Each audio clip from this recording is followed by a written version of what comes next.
Hello दोस्तों। आज की इस वीडियो में हम विजुअल स्टूडियो को थोड़ा सेटअप करेंगे और एक डेमो प्रोजेक्ट को बनाकर उसे रन करके देखेंगे। तो जब आप सबसे पहले अपने विजुअल स्टूडियो को रन करेंगे पहली बार, तो इस प्रकार की कुछ विंडो आपके सामने शो होगी।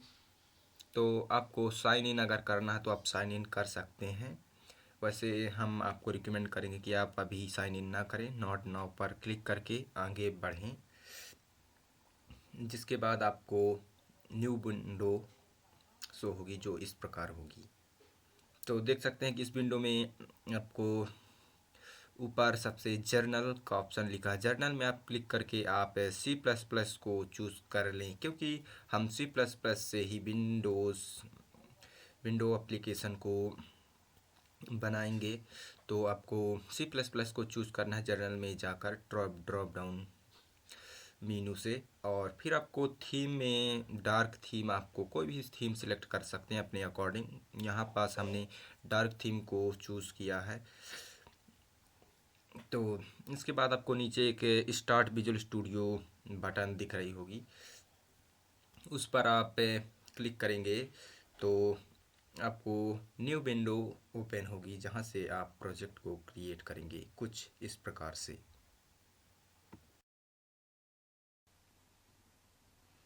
तो इस प्रकार की आपकी कुछ विंडो ओपन होगी। तो क्योंकि हमने पहले से विजुअल स्टूडियो डाउनलोड किया है और कुछ प्रोजेक्ट्स बना कर रखे हैं, तो यहाँ पास हमें सजेशन मिल रहा है, लेकिन आपके यहाँ पास कुछ नहीं होगा।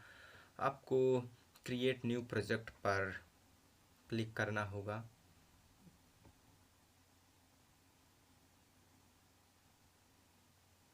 तो इस प्रकार आपके सामने फिर न्यू विंडो ओपन होगी। इसमें आपको काफ़ी सारे प्लेटफॉर्म मिल जाएंगे, लेकिन आपको लैंग्वेज में यहाँ पास जाकर आप सी प्लस प्लस सिलेक्ट कर सकते हैं। तो आपको सी से रिलेटेड ही प्रोजेक्ट्स मिलेंगे। तो आपको empty project dot net framework को चूज़ करना है, जो कि यहाँ पास देख सकते हैं CLRI empty project dot net framework. Dot net, केवल डॉट नेट बस नहीं, केवल आपको डॉट नेट फ्रेमवर्क साथ में होना चाहिए। जो एमटी प्रोडक्ट है उसे आपको चूज़ करना है, जो कि हमने पहले से यहाँ पास देख सकते हैं चूज़ करके जैसे रखा था। तो आप जब इसे इस प्रकार चूज़ करके नेक्स्ट पर क्लिक करेंगे तो आपका जो प्रोजेक्ट है वो क्रिएट हो जाएगा। तो आपको प्रोजेक्ट का नेम देना पड़ेगा कि आप प्रोजेक्ट का क्या नाम देना चाहते हैं। तो हम ऐसे ही इसका नाम डेमो प्रोजेक्ट रख देते हैं, या हम फर्स्ट प्रोजेक्ट लिख देते हैं अपना। और ये सॉल्यूशन नेम है कि इसके अंदर आप कहाँ आप प्रोजेक्ट रखना चाहते हैं।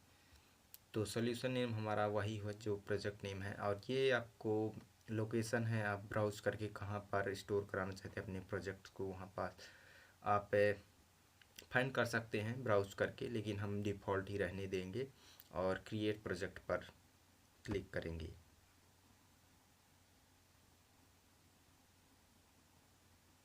दोस्तों, प्रोजेक्ट ओपन होने के बाद आपका कुछ इस प्रकार से विंडोज़ मिलेगी, जिसमें आपको यहाँ पास देख सकते हैं फर्स्ट प्रोजेक्ट आपका प्रोजेक्ट का नाम होगा, जो प्रोजेक्ट का आपका नाम होगा।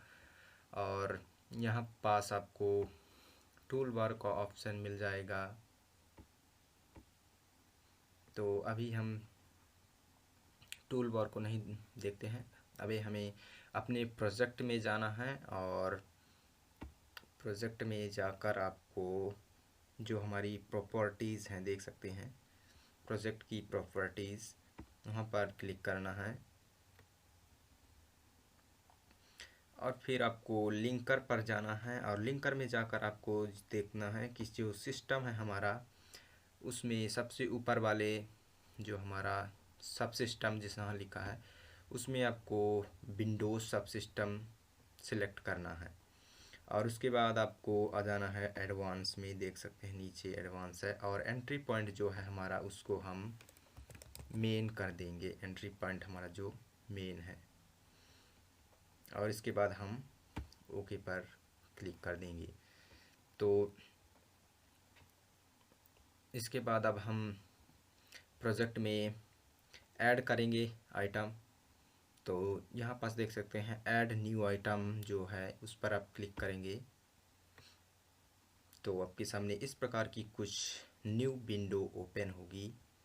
तो आपको यहाँ पास आना है और जो हमारा CLR जो है उस पर चूज़ करना है। इसमें आपको काफ़ी सारे प्रोजेक्ट से रिलेटेड ऑप्शंस मिल जाएंगे, देख सकते हैं, लेकिन हमें C++ विंडो फॉर्म को बनाना है तो हम विंडो फॉर्म्स जो हमारा है उस पर हम चूज़ करेंगे। और यहाँ पास आप चाहें तो नेम चेंज कर सकते हैं अपने फॉर्म का, लेकिन हम डिफ़ॉल्ट ही रहने देंगे। और आप चाहें तो लोकेशन भी यहाँ पास से चेंज हैं, हम कुछ नहीं करेंगे, डिफ़ॉल्ट ही रहने देंगे और ऐड पर क्लिक कर देंगे।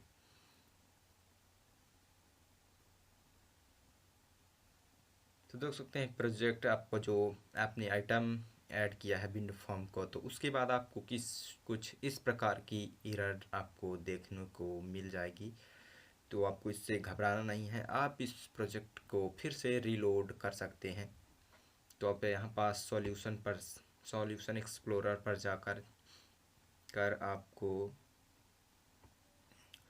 राइट क्लिक करना है और प्रोजेक्ट को अनलोड करना है। यहाँ पास देख सकते हैं अनलोड प्रोजेक्ट लिखा है, तो प्रोजेक्ट को अनलोड करना है। जब आपका प्रोजेक्ट अनलोड हो जाए तो उसके बाद आपको फिर से प्रोजेक्ट को रीलोड करना है। रीलोड प्रोजेक्ट देख सकते हैं ऊपर ही आ रहा है, तो आपको प्रोजेक्ट को फिर से रीलोड करना है। तो जो एरर है हम उसे सॉल्व करने के लिए ये कर रहे हैं। तो इसके बाद हमारा जो फॉर्म है वो शो होना चाहिए, तो देखते हैं। तो देख सकते हैं कि हमारा फॉर्म जो है वो ओपन हो चुका है और ये हमारी CPP फाइल है। तो अभी हम यहाँ पास थे अपने फॉर्म पे, तो जो हमारा फॉर्म नहीं दिख रहा था तो उसको हमने प्रोजेक्ट को रीलोड कर दिया था। तो यहाँ पास से आप इस प्रकार करके इसको डाउन भी कर सकते हैं। तो इसको अभी हम इस प्रकार कर देते हैं और इसको हम क्लोज़ कर देते हैं, इसे भी क्लोज़ कर देते हैं। तो इसका साइज़ आप अकॉर्डिंग टू अपने अकॉर्डिंग बढ़ा सकते हैं। अभी हम इसकी प्रॉपर्टीज़ के बारे में नहीं जाएंगे, केवल हम इसे केवल सिंपल फॉर्म को अपना रन करके दिखाएंगे। तो आपको ये जो देख सकें माई फॉर्म CPP है उस पर क्लिक करना है और ये जो हमारा है इस पर आ जाना है और इस पर जो कोड हम लिखेंगे उसे आपको लिखना है। इसका लिंक हम डिस्क्रिप्शन में दे देंगे इस कोड को, तो आप वहाँ से जाकर ले सकते हैं। तो लिखना है आपको यूजिंग नेम स्पेस सिस्टम, फिर using name space system Windows forms और इसके बाद आपको ब्रैकेट में STA थ्रेड एट्रीब्यूट, आपको इंटेलिजेंस की मदद से आपको खुद ही सजेशन मिलते जाएंगे। और वाइड मेन हम अपना मेन फंक्शन हम लिख रहे हैं, जिसमें हम एरे लिख रहे हैं और ये कुछ तरीका है इसमें रन कराने का। जैसा कि आपने C++ अगर का प्रोग्राम रन किया होगा तो आपको पता ही होगा। तो सेम उसी प्रकार का है। तो इसके बाद आपको अब एप्लीकेशन लिखना है और उसके बाद set compatible text rendering mode default, जो देख सकते हैं कि पहले से ही हमको आ चुका है, तो इसको आपको फॉल्स कर देना है। और एप्लीकेशन इनेबल विजुअल स्टाइल जो है इसको इनेबल कर लेना है और फिर आपका जो प्रोजेक्ट का नाम है उसे आपको यहाँ पास लिखना है। तो देख सकते हैं हमारा प्रोजेक्ट का नाम क्या था, फर्स्ट प्रोजेक्ट। तो सजेशन में देख सकते हैं कि हमारा ये जो है फर्स्ट प्रोजेक्ट वो आ रहा है, तो ये एक क्लास के रूप में हमारा आ जाता है जो हमारा। तो इसमें हमें अब माई फॉर्म जो हमारा फॉर्म है उसको हमें करना है और उसका एक ऑब्जेक्ट बनाना था। इसका नाम जो हमारा FRM लिख रहे हैं, या हम फॉर्म भी लिख सकते हैं, यहाँ पास आप कुछ भी लिख सकते हैं, ये आपकी मर्जी है। उसके बाद आपको एप्लीकेशन और रन को कॉल करना है, रन फंक्शन को, और फॉर्म जो हमारा है फॉर्म ऑब्जेक्ट उसे हम इसे पास कर देंगे और यहाँ पास कर। तो ध्यान रहे आपको, यहाँ पास फर्स्ट प्रोजेक्ट जो हमारा है वहाँ पास आप जो प्रोजेक्ट बनाएंगे उस प्रोजेक्ट का नाम यहाँ पास आपको लिखना पड़ेगा, और जो फॉर्म आपका मेन फॉर्म होगा उस फॉर्म को आपको यहाँ पास लिखना पड़ेगा, और फिर उसका ऑब्जेक्ट बनाकर आपको एप्लीकेशन के रन फंक्शन को पॉज करना। तो ये हमारा CPP फाइल के अंदर हमने ये कोडिंग लिखी है, देख सकते हैं। और इसके बाद अब हम अपने चलते हैं यहाँ पास फॉर्म पर। तो ये हमारा फॉर्म है। तो इसके बाद आप यहाँ पास देख सकते हैं लोकल विंडोज़ डिबगर है, यहाँ पास आप अगर क्लिक करेंगे तो आपका ये जो प्रोजेक्ट है वो डिबग होकर रन होगा। तो देखते हैं कि कोई एरर आती है या नहीं। तो हमारा प्रोजेक्ट अभी डिबग हो रहा है। हमारा सिस्टम थोड़ा स्लो है, इसकी वजह से थोड़ा टाइम ज़रूर लग सकता है। तो दोस्तों देख सकते हैं कि हमारा प्रोजेक्ट ये हमारा रन हो चुका है। इसके अंदर हमने अभी कुछ नहीं किया है। तो ये हमारा प्रोजेक्ट है, देख सकते हैं ये हमारा फॉर्म है जो रन होकर आया है। तो इसके अंदर हम अगली वीडियो में कुछ कार्य करके देखेंगे। इसमें कुछ बटन्स और टेक्स्ट बॉक्स जैसे बटन को ऐड करके देखेंगे। तो इस प्रकार ये हमारा प्रोजेक्ट रन होता है। तो ये हमारा फर्स्ट प्रोजेक्ट था। तो यहाँ पास से आप क्लोज कर सकते हैं। तो ये था हमारा first project visual studio tutorial का है।